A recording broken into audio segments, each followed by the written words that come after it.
And for more on the off-cycle election, I'm joined by security consultant Daliti Nomoro. Thank you for joining us on the news this hour. We've heard from both the Inspector General of Police and the Chief of Defense Staff assuring citizens in the states of safety ahead of the election. But what do you make of the security in Imo, Bayelsa, and Kogi in the days leading to this election? Well, first off, my pleasure being here, TVC, my station, any day. The security situation in these three states differ. They are not the same. It would be absolutely wrong for anybody to model the three of them up to give a summary. We know we've had some measure of insecurity in Imo State, particularly with the activities of IPOB and the ESN and some other factions that have existed or that are existing in Imo State. It's not the same thing you find in Bayelsa, neither will it be the same thing you find in Kogi State. In Imo State, the ruling party has been there for some time now. To the glory of God, this election, we've not seen situations like we had in the past, particularly like what we had before the presidential election, where some factions, militant groups were saying that they do not want anybody from that part of the country, or well, from the eastern part of the country, to participate in any general or any elections, that has to do with the country. Recall that recently the Southeast had economic and security conference that was hosted in Imo State. All of that was meant to find lasting and on how, to talk the people down away from insecurity. The federal government apparently will be particularly interested more in Imo State than what will happen in any of these other two states. You want to ask me why? The answer is not far-fetched. It's about the level of insecurity that has existed in Imo State, particularly by all the factions that are have had one issue or activity in the past. Bayelsa State, the level of insecurity in Bayelsa State is a bit low. I do not think there's anything to worry about. Oftentimes, it's only INEC that has had issues in Bayelsa State because of the riverine nature of Bayelsa. Some villages and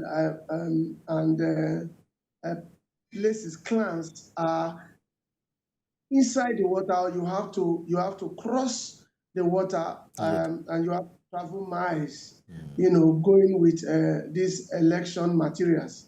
And then the staff, the ad hoc staff, the main staff, Indeed. and all of that often had and suffer from this risk of, moving election materials from the state capital And to the electoral umpire has also, organized a couple of elections there, so they should be able to, maneuver and master the terrain as we speak. But, the perception has always been that during off-cycle elections like this, that there are enough security operatives to deploy as against when it is a general election.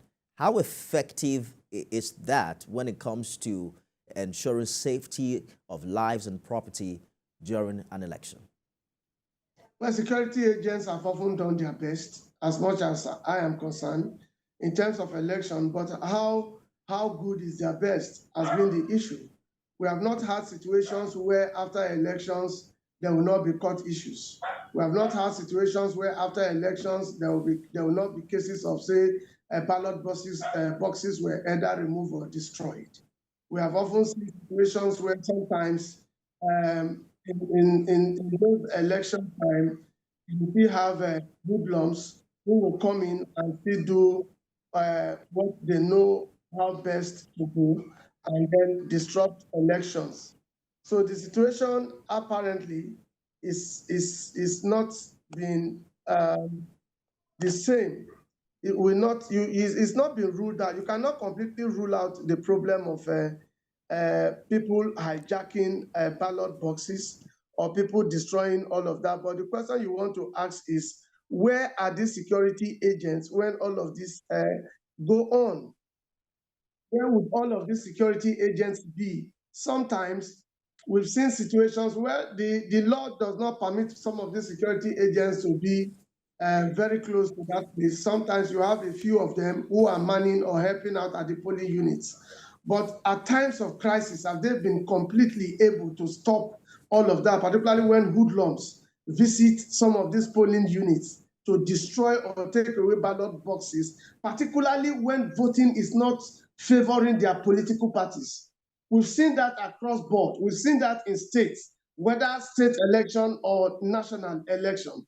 I think the police should up their game, the security agents should up their game so that is to be able to support INEC in ensuring that court cases will be reduced. All right. How cases will be reduced if some of these activities are checkmated and are not allowed to try. You've seen sometimes situations where you find policemen at polling units, yet hoodlums come and have their way. Well, I So guess what do time you will call tell, Mr. Umoru, if the security operatives have learned anything from the general election earlier this year. We're looking forward to quite an improvement in the coming days. I've been speaking with security consultant Darlington Umoru. Thank you for sharing your thoughts with us on the news this hour. My pleasure. And coming up on TVC News at 1.